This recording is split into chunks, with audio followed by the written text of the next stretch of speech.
I'm Mayor David Narkewicz, and welcome to this virtual public forum regarding the city's ongoing municipal broadband initiative. Just by way of background for folks who are new to the project, this is an initiative we've been working on for several years, beginning back in the end of 2016, beginning of 2017, when we did an initial feasibility study, primarily looking at our the city's actual network and ways that we could improve upon it and ways that possibly we could leverage it out into supporting businesses and residents. One of the key recommendations of that report was that we really needed to do sort of two pieces. We needed to really focus on, was there a market for municipal broadband? So really do a market study, and then really do sort of the technical feasibility piece. So back as part of the FY 2020-2024 capital program, which I submit to City Council every year, we included funding for $70,000 across 2 fiscal years to basically try to fund those 2 studies. We worked very closely with an ad hoc advisory committee to try to put together an RFP for those important studies. That included our Chief Information Officer, Antonio Pagan, who's on the call tonight. We had a representative from the City Council at large, Councilor Bill Dwight, Alan Wolf, my Chief of Staff, Al Williams representing Northampton Open Media. And then we had some of our many citizen advocates in the community who participated in that important process from Northampton Community Network, Mark Hamill, Carl Townsend, Lee Felsher, and Penny Geis, who I want to all thank publicly. The result of that was putting out an RFP for these important studies and eventually hiring Design 9, who's done this kind of work all around the country. Again, the first part of this was really to study the market in Northampton to see if there was indeed a demand and a need for this type of alternative to the one provider that we have in the city currently, and then to follow on with the feasibility study. So tonight we're going to hear from Design 9 and a presentation of the completed market study. We have Jack Maytum and Andrew Cohill tonight with us, and they're going to kind of review the highlights of the marketing study, and then be available to answer questions. Obviously, this forum is taking place the week before the municipal election, where there's also an important municipal broadband related question on the ballot.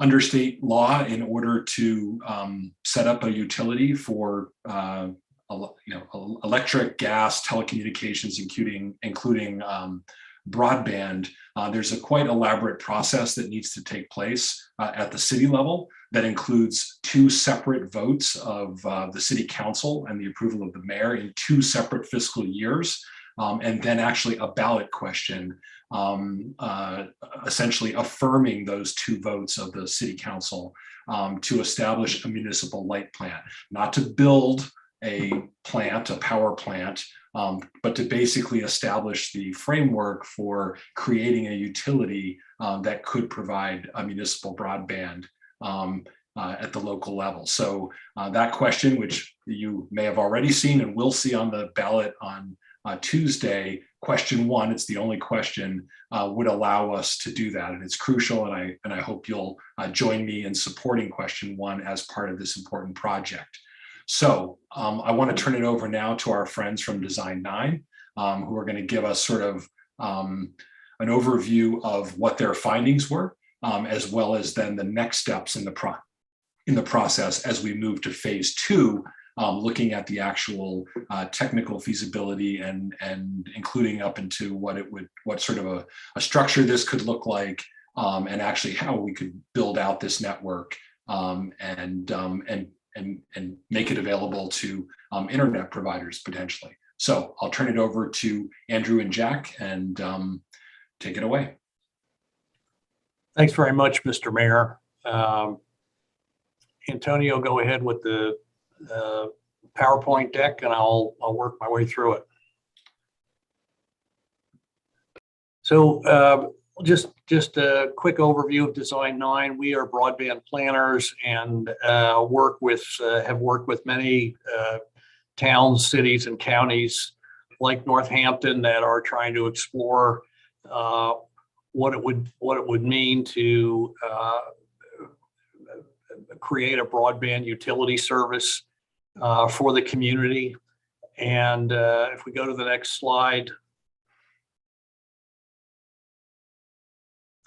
The goals of the study, this is actually straight from the RFP that the city issued and that we responded to, is really to help inform city leaders and give them the information they need to determine what's the best way to get gigabit broadband services to households and businesses in the city and really make it a ubiquitous, widely available service to anybody that wants it. The second goal is to enhance the economic and social benefits of living in the city. The COVID crisis has certainly created a much larger awareness of the importance of broadband as a critical service for both households and businesses. I think as many of us struggled over the last year and a half, trying to work from home or having children trying to take remote learning and classes from home. We've heard many stories of families that really had to struggle because if you have two parents, spouses working from home and one or two or three children also trying to take classes from home, often the internet was not able to support that. So part of the goal of this study is really to determine how do we get the right connectivity to everyone in the city that hopefully there will never be another crisis like this, but if there was, the city households and businesses would have a network that would support really good connectivity. And then finally, as Mr. Mayor talked about, the next phase of the study is really to look at a variety of business model options and develop a strategic plan and recommendations for the city. So there's still some work to do. And what we've done to date, we ran residential and business broadband surveys. I'm going to talk more about that in the next couple of slides. We've looked at the existing infrastructure and the future needs, what kind of connectivity, what kind of technology is going to be important. We looked at the internet service providers, what they're offering today, the kinds of speeds they're offering, and the cost of services. We looked at new emerging fiber and wireless technologies that could help get connectivity, better internet service to everyone in the city. And then also we have looked at what other communities have done, what their best practice and lessons learned were from the work that they've done. And about 300 towns, cities, and counties in the country have already moved ahead with this kind of community-owned broadband infrastructure. Some of those projects have been operating very successfully for 10 years or more, and have actually been able to pay for the initial infrastructure costs and pay for all of the operating expenses. Next slide.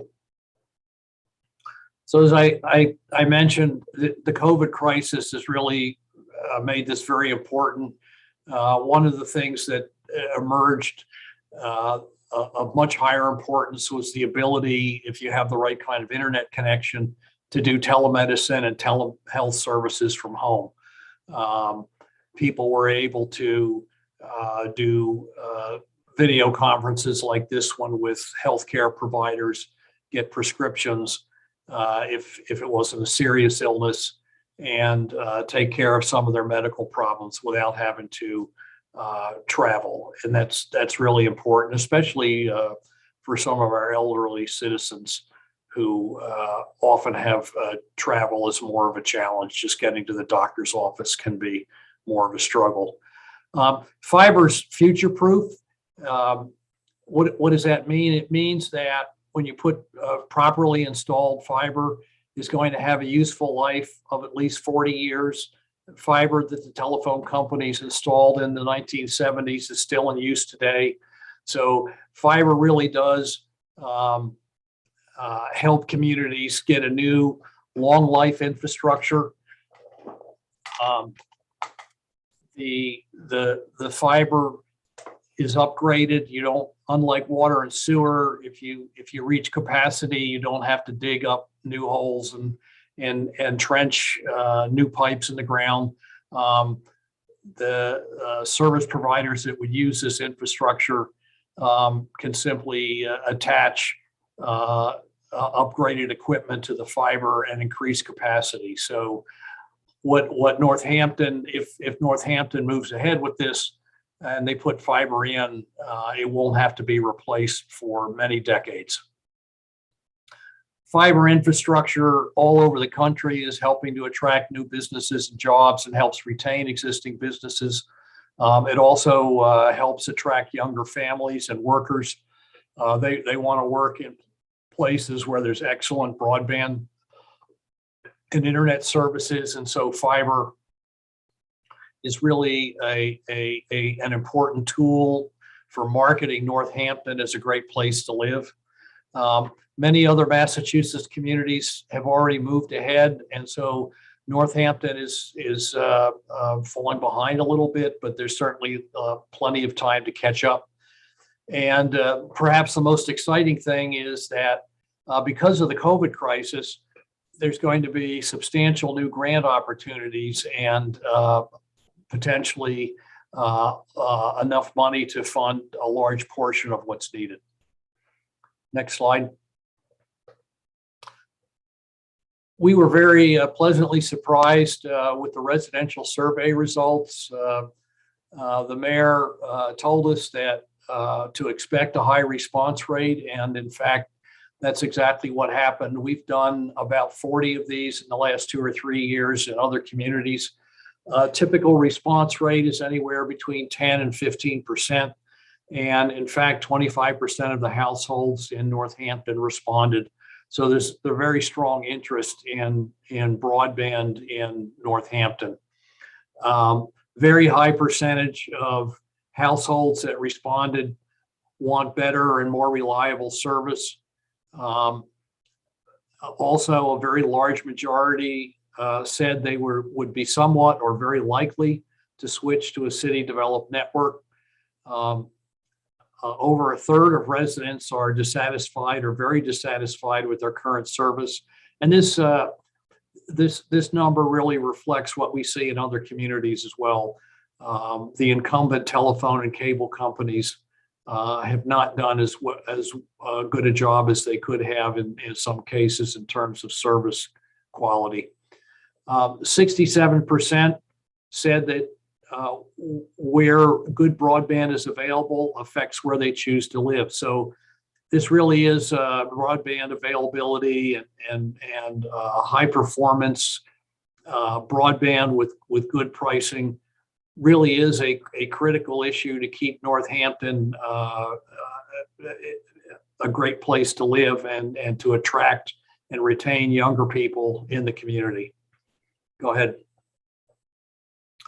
More than 100 businesses returned our business broadband survey. Again, a very high percentage, 86%, are looking for better internet access. Over 90% said they would be very likely or somewhat likely to switch to a city developed network. And like residential households, there's a large percentage of businesses that are not very satisfied with their current service. Not surprisingly, well over a third of the businesses need employees to be able to work from home, at least on a part-time or full-time basis. And 16% of the respondents are home-based businesses, and that's a rapidly growing economic development factor throughout the country. More and more people are realizing with a good internet connection, they can work from home full-time or actually run a business from home full-time. And we we meet those kinds of businesses all the time. Next slide. So what are we doing next? We are already well underway in the second phase of the study, as Mr. Mayor talked about. We are looking at we are developing a very detailed cost estimate, putting together a set of technical recommendations. And we're not only looking at the cost of constructing the network, but also the long-term cost of operating the network, including expected revenue, the issues of staffing, and that sort of thing. So we're going to be putting together a very detailed business plan for the city to look at and evaluate and help with the decision-making process. In the business plan, what we're looking at right now is what's called an open access network. This would be a network that's open and available to any qualified internet service provider. So you could have multiple providers using the network and competing for customers in the city. And in other communities that have done this, we generally see the price of internet services go down and the quality of service increase. Competition almost always delivers lower prices and better service. We are not at this time recommending that the city becomes an ISP. The city, I like to talk about this as really building a digital road system. The city builds and maintains the roads that connect homes and businesses in the city, but they don't own the businesses that use those roads to deliver goods and services. And so we're really looking at a digital road system, a digital transport system. Companies like internet service providers can pay a fair fee for access to that digital road system. They would be responsible for selling the service and providing the technical support for their customers. So the city, we don't believe we're going to be recommending the city become an internet service provider. And I think that's the end of my slides, and I'm happy to take questions at this time. Jack, do you have anything you wanted to add? Anything I left out?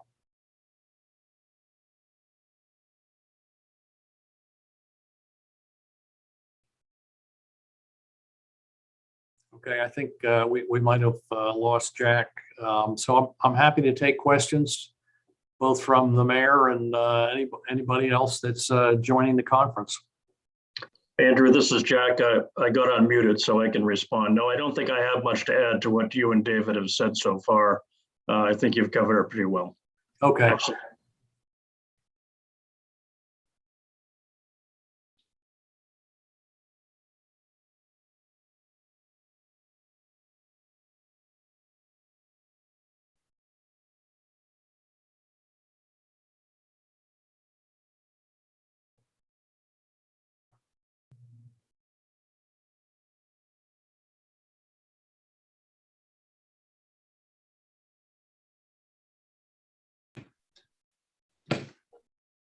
Sorry about that, Andrew. I was having a little difficulty unmuting.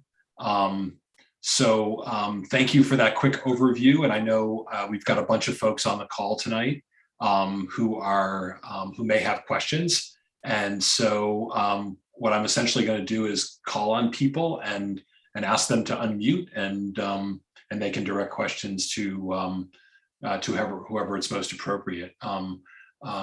Gwen Nabad has a hand up with a question. Gwen, do you want to go ahead and unmute? Oh, sure. Hello. I've been hearing so much about this internet, and I do have a couple of questions. One is, so you're saying that if people are downtown and so they will be able to access this internet from no matter what provider they're using.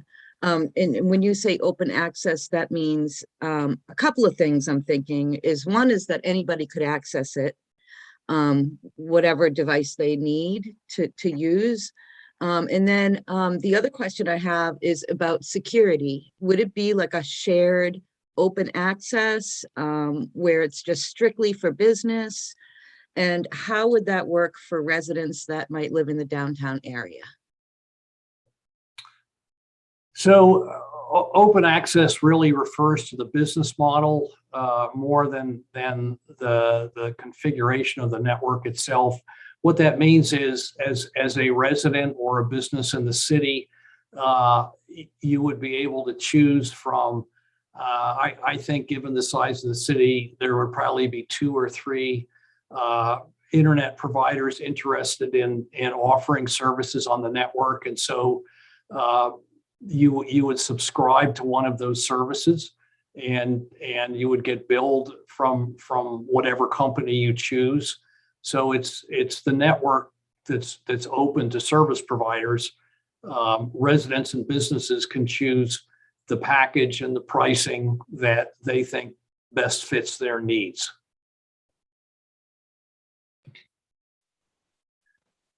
So maybe, Andrew, you could just talk about, again, I guess, expanding a little bit on what you were discussing about the city creating the utility, creating the road, as you described, the sort of the digital highway, building out the network.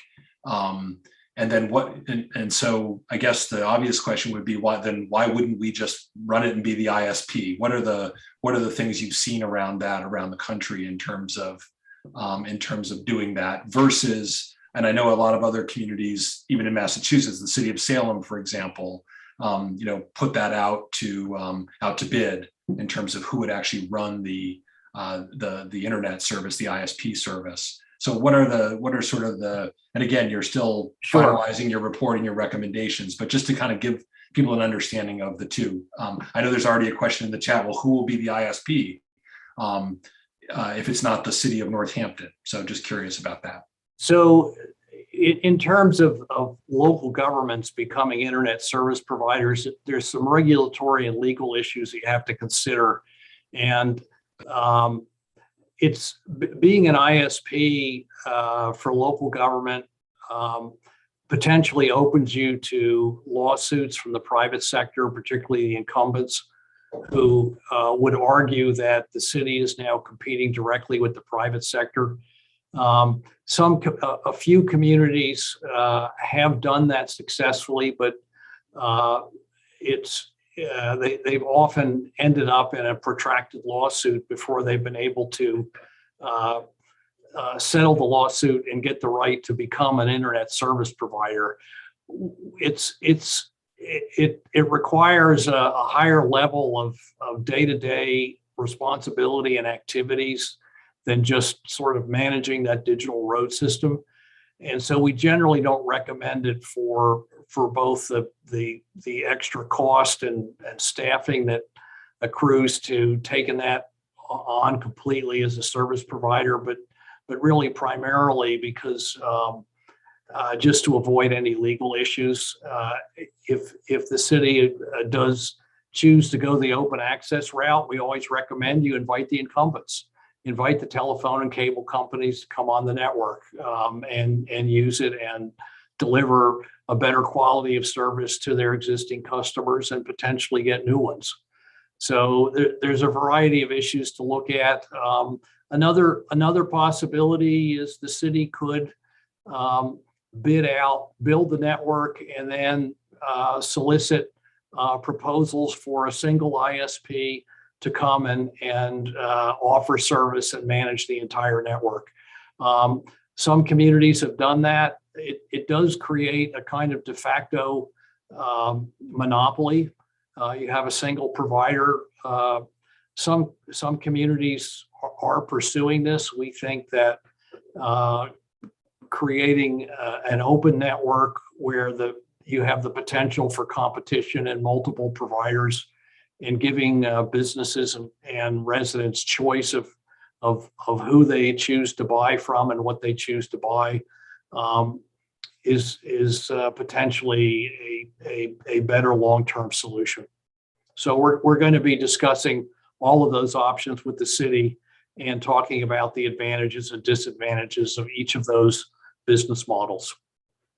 So there's a couple of questions in the chat, but just to kind of carry this conversation a little bit more before we get to them. We do have some nearby communities, like Westfield is a great example. Westfield has a gas and electric utility. They own all the poles. They maintain all the poles for electric and for gas. Well, not poles for gas, but you know what I mean. And so they created Whip City Fiber, which was a fiber, an internet service company or an internet service for their city. So that's one other model, but that's obviously taking an existing utility that already had the infrastructure, already had the bucket trucks and the maintenance crews and all that. And so that's a little bit different from what we're trying to build from scratch. Is that correct? That's right. And actually, if you look at some of the oldest and most successful community-owned networks in the country, it's often the electric cities. They own the poles. They have bucket trucks. They know how to pull cable. They have crews that can repair cable, and it definitely gives them an advantage that a non-electric city does not have. Chattanooga, Tennessee is often held up as a model, and Chattanooga, I've often argued that Chattanooga is not really a good model for anybody. They're an electric city, so they had bucket trucks and all that, but they also got $110 million from the Department of Energy to deploy fiber and help manage their electric grid, and they chose to do the municipal retail. So the City of Chattanooga Electric Service also offers internet and TV. For Chattanooga, it turned out to be a great choice. The availability of gigabit fiber everywhere in Chattanooga totally transformed the economic climate of the city.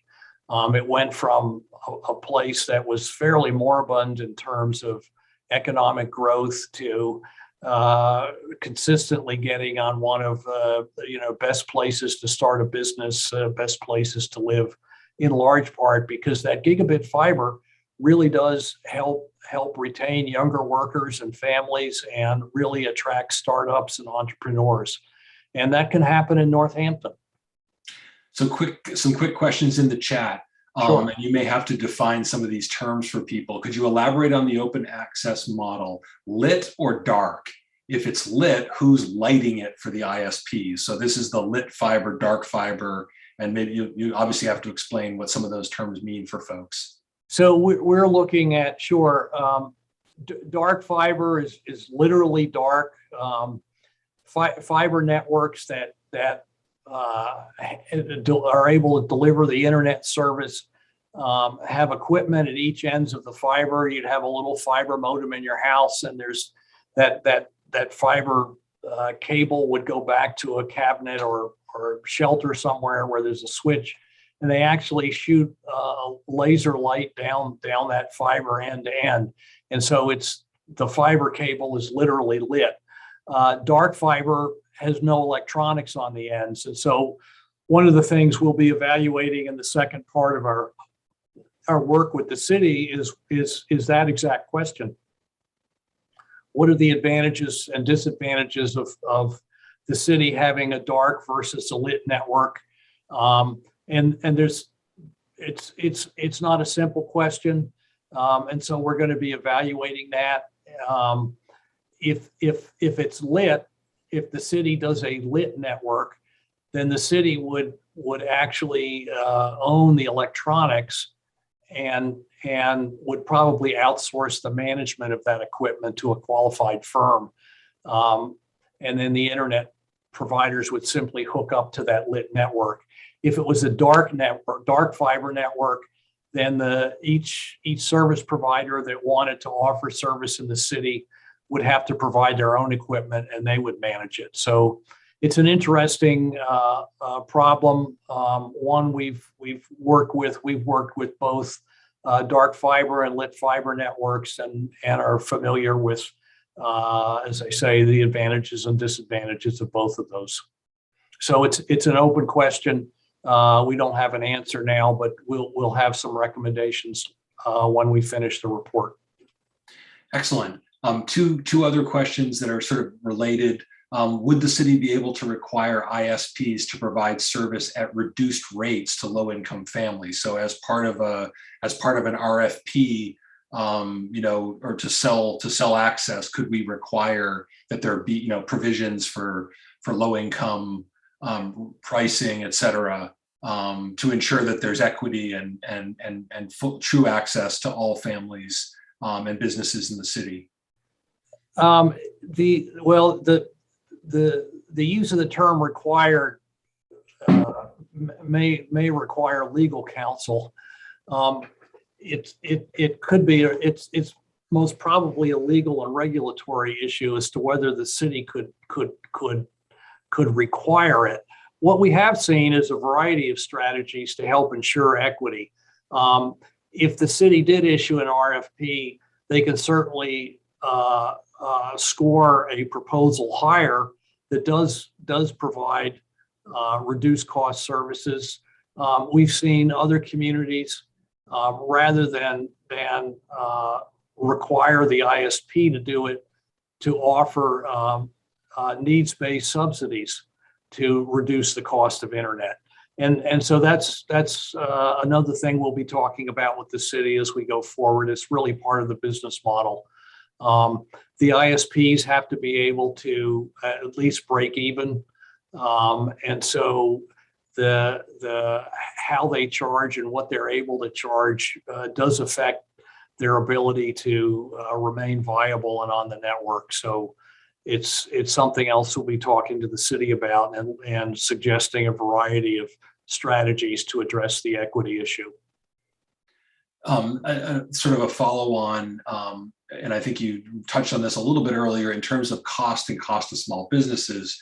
Would it not only be providing a better quality service, but also be more affordable? I would say, well, that's obviously the goal. One of the goals that the city has is to be able to provide better and more affordable service. And I think you touched on that with competition and we currently there's primarily one provider. And service is not equal around the city, as I think if you read the report, people's access to download speeds are not equal around the city, and so the ability to provide that at potentially a lower cost, I think, is one of the goals. And you can speak to whether that's been achieved by municipal systems like this. Yes, in general, I think it's very fair to say that most municipal networks are extremely competitive on pricing. There's municipal networks that are offering gigabit fiber service for as little as $55 or $60 a month. It compares very favorably to cable and DSL services. And then our friend Lee Felsher asks, I know a lot of people have privacy concerns and want true net neutrality. Can you speak to how a municipal network would be able to assure these things for the network? Well, that's one of the things I really like about open access networks is you really have net neutrality built in. Every service provider is using exactly the same technology and network, particularly on a lit network, is using exactly the same technology. You create a level playing field for every service provider. And so everybody gets exactly the same level of service in terms of the fiber network itself. So we think it's potentially a very good solution to address the net neutrality problem. And for people who don't know the net neutrality problem, obviously the FCC allocates bandwidth, and maybe you just want to explain how the net neutrality issue plays out in the federal regulatory arena, in the wide open World Wide Web. Well, the issue around net neutrality is does every customer and every kind of service get treated the same way? And in an open access network, on network, that's the business model. Is every service gets exactly the same level of treatment, and the biggest issue around net neutrality is really trying to manage the monopolistic cable and telephone internet services, where customers don't have a choice of performance on the network and what services they can have. And so in an open access network with a choice of providers, the competition really, the ability for companies to compete on a level playing field, it really gives households and businesses the opportunity to be able to pick and choose what they want, rather than being told by the cable or telephone company what they're allowed to have. And how about the privacy piece as well? Well, in a city network, the city is, again, it's a little bit akin to the net neutrality question. Each provider is provided transport across the city network in exactly the same way. I think most of the privacy issues that people are concerned about is it's not really an issue of the physical network itself. It's really services like social media and how that is used. If you were on the City of Northampton network via a private provider and you're using Facebook, you're still going to have to make your own decision about privacy and how much information you give those companies. But the city would not would not be monitoring or tracking what you're doing. Okay, are there other questions? It seems like we've turned the questions. You could raise a hand or throw a question in the chat. Okay, here's one from Penny Geis. Will your final recommendations include priorities for the order in which different areas are wired?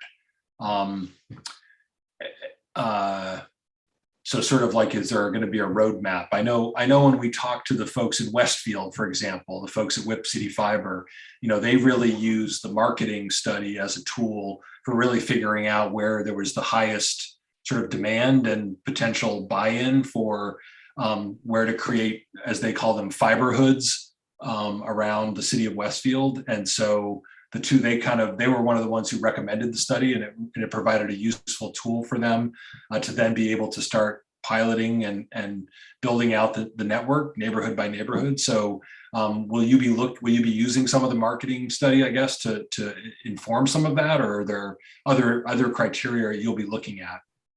Well, certainly the survey data we've already collected does give us some good ideas about where there's the highest interest in better broadband in the city. That question depends partly on what level of funding is available. If the city's able to attract the right level of grant funds to build out the entire network, then our recommendation would be to build as quickly as possible throughout every neighborhood and business district of the city, so that everybody gets connected as quickly as possible. And you did make reference to grant the sort of the grant opportunities, and principally you're referring to the American Rescue Plan Act, or ARPA. The city of Northampton is a recipient of ARPA funds over the next 2 years, and we've begun an online survey process to really start to hear from the community about what some of the priorities are, but certainly called out in ARPA among the 4 key areas or buckets that you can spend the funding on are one of them is infrastructure, and infrastructure is specifically defined as water, sewer, and broadband. So it's clearly one of the anticipated types of infrastructure that ARPA funds could be used for. So you're right, we are at an interesting, we're at a really good time in terms of queuing up this study and potentially having access for some of the capital funds to build it out. The next question is from Alex Cohen. Will a fiber optic network function during blackouts? And then second, well, I'll follow up with the second one after you answer the first one around blackouts. So if when we design a network and we're designing to industry standards, the equipment cabinets and shelters where the equipment is located generally has battery backup and in many cases generators. In your home or your business, you will have a small fiber modem. It's a very small box, and if you have that plugged into a UPS, uninterruptible power supply, just a small battery, then the network can continue to function during a blackout, at least for a few hours. Most power outages in the United States, something north of 90% of them last less than 2 hours. So most well-designed networks are designed to have battery capacity for at least 4 or 5 hours, so that they can continue to operate during power outages. The second question from Alex is, how much disruption to roads and property will occur in the development of the network? Very little. In Northampton, we would expect a combination of underground conduit and fiber and some aerial fiber. Most underground fiber today is installed using what's called horizontal directional drilling. So there's very little open trenching. There's very little, very small amount of digging up roads.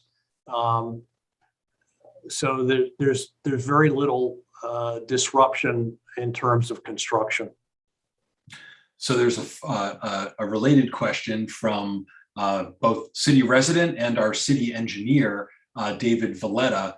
Is there room on the existing infrastructure for additional lines? And there are numerous providers already on the poles. And what level of tariff will be imposed by the 2 utility pole owners, which are in Northampton, National Grid and Verizon? And this gets to that question of, reserve space on poles for municipal. I know our current fiber network, our sort of internal I-loop, uses aerial access to those poles in some cases. So this is obviously a big piece of your next phase, correct? Well, we're certainly going to look at that. It really requires a more extensive, to answer that with any accuracy, would require a pole study, which is not part of our work. But we will be trying to make an estimate of what percentage of aerial is likely to be possible and what percentage is underground. And in fact, there's 2 things we always consider when looking at aerial. One is, Mr. Mayor, is what you talked about. How many communications lines are already on poles, and is there any space left? And the cost of getting on those poles is called make ready, which sometimes can include the cost of replacing some poles.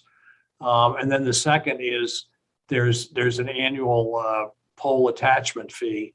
The pole attachment fee is usually relatively modest, so it's the make ready cost that is a more important factor in determining that. It really just depends. I can't give you more of an answer right now, but I can tell you in many cases the cost of make ready often drives the decision to go underground. If it costs more to get on the poles than to install it underground, we're generally going to recommend using more underground versus aerial. But we always evaluate both options and try to make an estimate of what's likely. Okay. Are there other questions? Other folks have questions for our friends from Design 9 at this point. Antonio, Pagan, did you want to add anything, or are there any pieces of information you want to add to this discussion as our CIO? Thank you, Mayor. Thank you, Andrew. I think that the information that you have shared is very important. It's been very clear. I think that the only thing I want to add is that, all the work that has been done during the last couple of years on this project couldn't be done as good if it was not because of the committee that was put together with committee members and with community members and people from the staff. I think that we have a lot of things to answer after the second phase, and we will be happy to share the results of the second phase as soon as we have them, the same way that we are doing today. Yeah, so as soon as we are able to, you complete your work on the second phase, I don't know when that will be. It may not be during my time as mayor, depending on whether it's this year or early next year. But, we want to be able to get that information out, and then it'll be, time for city policymakers to determine what are the recommendations and the best course for pursuing this, to try to meet that high demand that we saw in the market study for alternatives and for alternatives to the current incumbent monopoly in the city. I have a question from Lee Felsher. Can the city save money on the pole attachment fee if the network is used by the city for emergency services?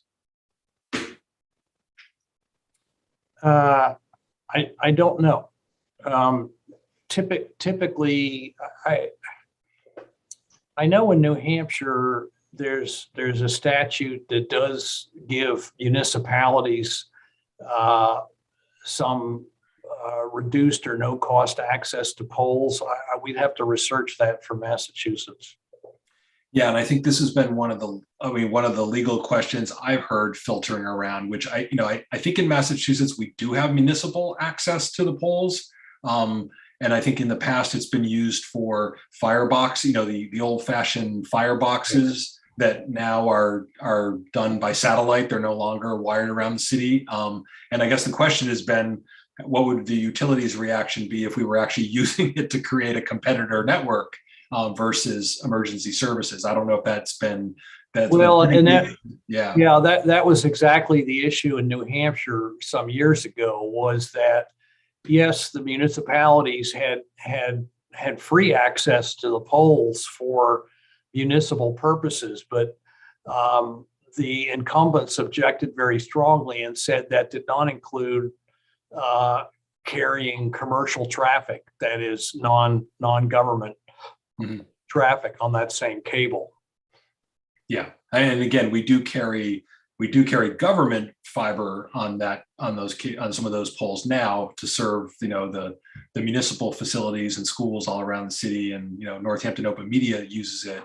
But you're right, it's a slightly different issue that we'll have to explore. Penny Geis asks if National Grid would be interested, would it be feasible to connect the fiber to electric meters? I don't know if you've seen that anywhere. Well, that's exactly what Chattanooga did, and they've said they've seen some very substantial reduction in costs of providing electric service, particularly during outages. The fiber network allows them to pinpoint where there's electric outages with a very high degree of accuracy, but they've also saved money on meter reading. Certainly, if the city decides to go forward, we would be recommending a discussion with the electric utilities. again, another advantage to electrified cities that already have, the existing infrastructure. Greg Whalen asked, what amount of bandwidth do you suggest for middle mile to Boston, New York City, big interconnect facilities? And you may have to explain some of that, to what that means. Well, that's what we call backhaul. That is, you've got internet that travels around the city, but you've got to get the city connected to the rest of the world. And so you're going to have fiber cables that are going to leave Northampton and go to Boston and other points on the east and west coast in the world. Given the location of Northampton and the fiber that's already available around the state, there's ample bandwidth for any service provider to connect to the city network and be able to provide very good internet service. The city would not have to build any additional fiber cable outside of the city limits. Okay. All right. Are there any other questions? Do folks have any other questions about this process? Again, we're this is the phase 1 study. I would say you can read the entire study on the website, and it's got really detailed information about the survey responses, including some of just the anecdotal responses from individuals who took the survey. And there's a lot of other detail to some of the things that have been discussed by Andrew tonight. And again, you're already underway on phase 2. And I'm not sure if you've set a timeline for when you think that report might be final. But obviously we're all waiting with bated breath, I would say here. We're going to finish that this fall. We know it's important to keep moving ahead with this and to get the information as quickly as possible to city leaders. Excellent. Great. Okay. Well, again, the study is available online, and we have a page actually dedicated to this project and this study, which gives you more of the history. It includes some of the other studies, the earlier studies prior to this that we talked about. And I also just want to remind people about the importance of question 1 on Monday. Whatever type of models we decide, whatever the business model is, one key part of that in trying to create the digital road system that Andrew referred to is this ability to have that authority around the Municipal Light Plant legislation. I wish they would update that terminology to make it a little more accessible to people, because a lot of people think of it as a physical structure, and so again, it's critical that we keep the momentum going there. Having had the 2 votes of the City Council that are required in separate fiscal years, and then this vote to essentially affirm those votes. Because that'll be an important piece of a component of this, whatever business model the city eventually decides upon. So any other questions? Any other questions or comments? If not, I want to thank you again. Thank you again, Andrew, and your colleagues at Design 9. And we look forward to continuing the collaboration with you on this exciting project. And obviously we're looking forward to the phase 2 results, which will really start to put some of the meat on the bones in terms of what this might look like and what the costs may be, and what the structure would be in terms of governance and procurement and all the other important issues that'll be important for this project. Thank you, Mr. Mayor. We really appreciate the opportunity to help. Okay, well, a municipal meeting that is ended in just under 1 hour. Thank you all again for coming. And again, check out the website, check out the study. You can always contact us for more information or questions that you have. And otherwise, don't forget about question 1 on Tuesday, and have a great evening. Thank you.